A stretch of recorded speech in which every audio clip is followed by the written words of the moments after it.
I'm Phil Lewis. I'm the owner of Dusty Knuckle Pizza Company in South Wales.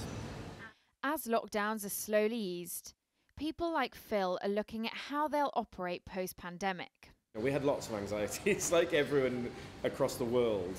And over time, it became more normal, I suppose, to exist like this.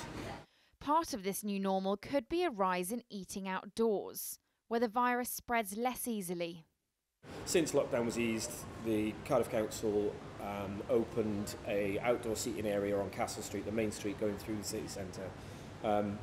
It works in the sense of there is an app, the customers sit on the tables out in the street, scan a QR code, put the order through, it comes through to the restaurant and we run the food out to them.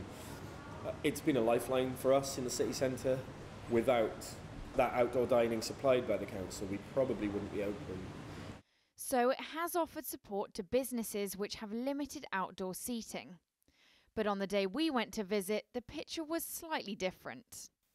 Normally this area is bustling with people, but you can't trust the British weather, and today it's heavily raining, so it's just me eating. That's been one of the criticisms of this scheme.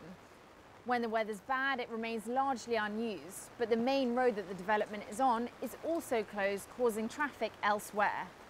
A number of similar plans in other UK cities have been scrapped after uproar from local residents. But for the businesses who operate here, it has been a boost. Collectively, they made $100,000 in their first weekend of opening. I put these criticisms about traffic to the local councillor who's overseeing the scheme. Councillor Carol Wild, and I'm Cabinet Member for Transport and Strategic Planning. I mean, the last thing we'd want to do is to kind of just push those levels of congestion and pollution into other areas, but at the moment it doesn't look like that's happening. This was the most polluted street in Wales, pretty nasty, four lanes of traffic, not particularly nice, welcoming environment. This has generally been a very much a pro-business approach, in terms of the number of people now using the city centre. From when we first closed the road, it's gone up almost 200%. You look at some other cities, either they may have gone, one way where you've got very jam-packed city centres and people have not felt safe, or there's nothing happening there and businesses are not really getting the footfall they need. There are issues which need to be teased out.